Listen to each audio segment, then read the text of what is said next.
Keeping venomous reptiles is an unforgiving hobby, requiring proper training and lots of experience. One simple mistake can be the difference between life and death.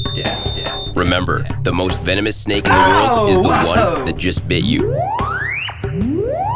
There are no venomous snakes with training wheels. Just because you see Viperkeeper handle snakes a certain way does not mean you should try it too.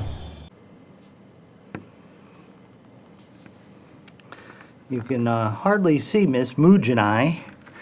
This is the sister to Mr. Mujanai. As you can see, she's a little bit more heavily built than my guy, but that's his sister. According to Don, she hooks real well and is not too snappy, but can really extend across the gap to get some food. Typical.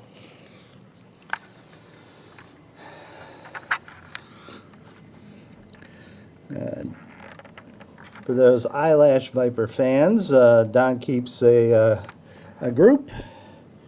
Lots of males and females of assorted colors. Hey bud, how you doing?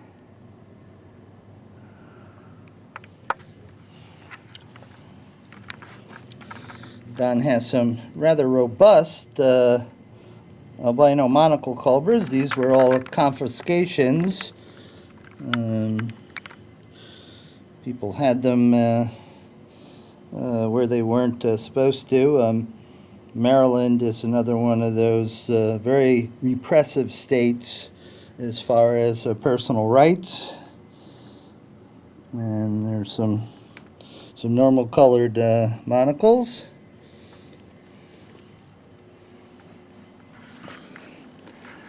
This is one of my little Insularis pups that's here at the Viperkeeper Annex at the Catoctin Zoo.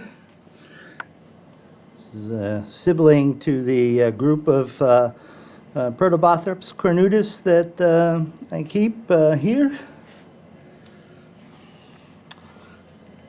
I'm not certain that this is one of my Arutus, but this is another Arutu that's here. Very nice. He looks really cool in his plant there. And Atheris nishii.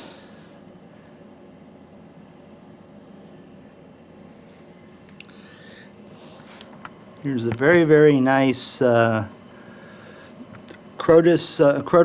willardi, a highly protected Arizona species.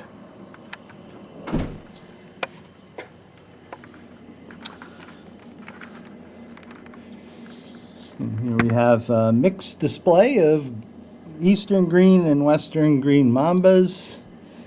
The turquoise beauty is one of mine. I think the green one is also one of mine.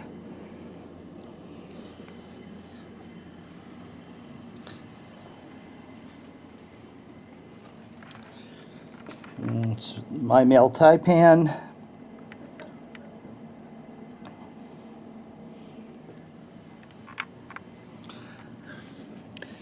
If you remember a few years back, I had some baby spitters, Nias siamensis. God, I get the, siamensis, samarensis. I mean, it's easy to get confused. At any rate, they're adults now and looking very good. Here's a nice banded form. These are some najas. That's the male. The female is in back of the log there. I don't know if you can see her. She's opaque and gravid.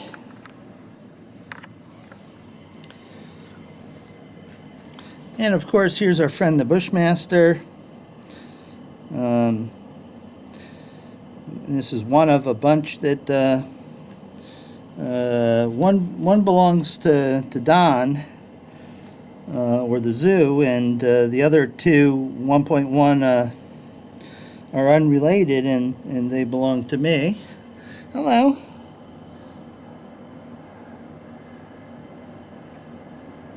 Yeah, hi, bud. How you doing? How you doing? Huh?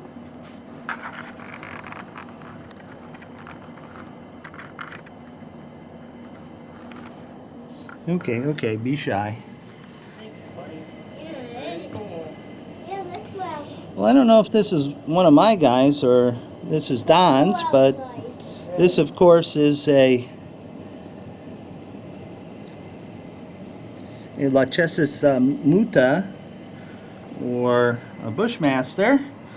Very, very classic snake. They have very interesting little spurs on their tail, different from other pit vipers. And it's very easy to break that little part off, so we always try to be gentle. And Don was thinking that this was a female, I think, but it's a male now that I've seen it moving. I'll have to tell him that. My best guess that this is a male, and the fact that he's really sort of mobile and moving around leads me to believe that it's probably a male also.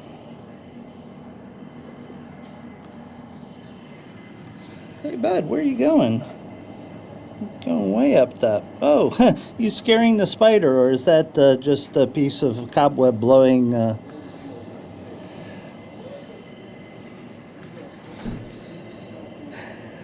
Any rate, these guys will certainly ruin your day, and I would absolutely rather have a bite from one of these two Mambas rather than the Bushmaster. And speaking of such, here's my male and the female.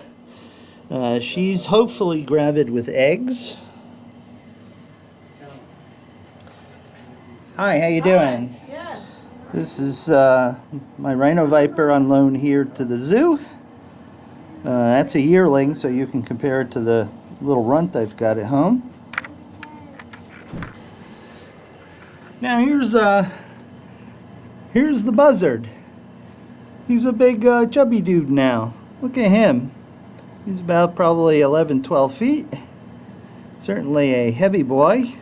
He doesn't really have a huge, massive head like other kings that I've seen, but he still has more than enough venom in there to return your body to room temperature. Maybe Don will open this up a little later after we put some snakes away, and we can visit with the buzzard carefully.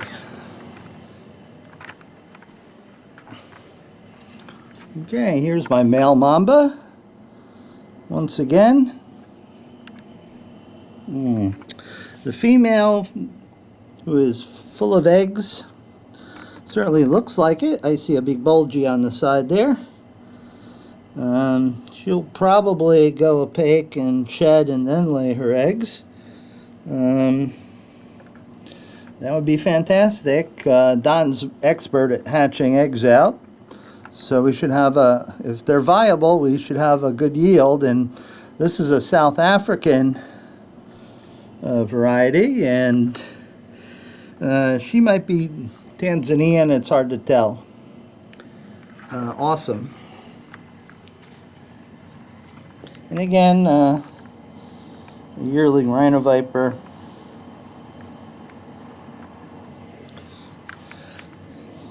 And this is Don's big male gaboon.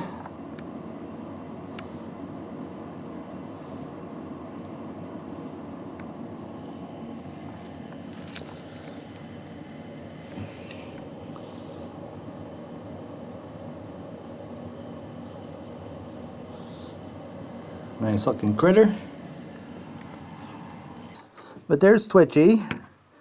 I don't think he'll ever forgive me for tricking him and into the bag. His mouth is a little askew. But, you know, this way he has an adult male and he has a female to hang out with. And plus, the folks here at the Catoctin Zoo are the best, and he'll get good care and gentle handling. And he's got a girlfriend. And he's got a girlfriend even. There we go. Life is good. Well, hi. How you doing? Well, hello. Hi, Beastie. These are the meerkats that are here at the zoo.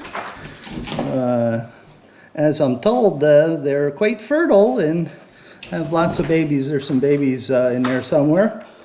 I don't know, there's a zombie under there. How you doing? How you doing? What's the temps? These things are just so adorable and just fun. Meerkat Manor was one of my favorite TV shows, and I don't watch TV all that much, but learning and watching the lives as they happen is certainly much more interesting than watching the reality TVs like Jersey Shore and stuff. These are the guys that really count, not some trolls from the beach. Well, here we are visiting the African rocks that Don has here at the Catoctin Zoo. And this gal has a special surprise, hopefully not in my face. Oh, yeah. I know, come on, move. There we go. Sorry, Mom. Look at all those nice eggs we're incubating. Oh, boy. It's been out about 3 weeks. 3 weeks she's been incubating the eggs. So we know why she's cranky, huh? Yeah. Well, they're the size of a tennis ball, in case you can't tell. I'm not going to prod her again because we don't do that to moms, especially ones with big teeth. Okay, so we'll let her continue to incubate. But I just wanted you folks to see something you normally don't get to see, because you know, most breeders will pull these out and put them in an incubator and take them away from the female. But here at the zoo, they just let them go. You point out they don't do muscle contractions like Burmese. Don said to me, since I am not a python or non-venomous expert, well, not even a venomous expert, folks, I just am pretty knowledgeable. These guys don't do the muscle felicitations to generate some heat to incubate the eggs. These guys just wrap around and do their thing. So I'll let Mom go and cover up, and we'll move on.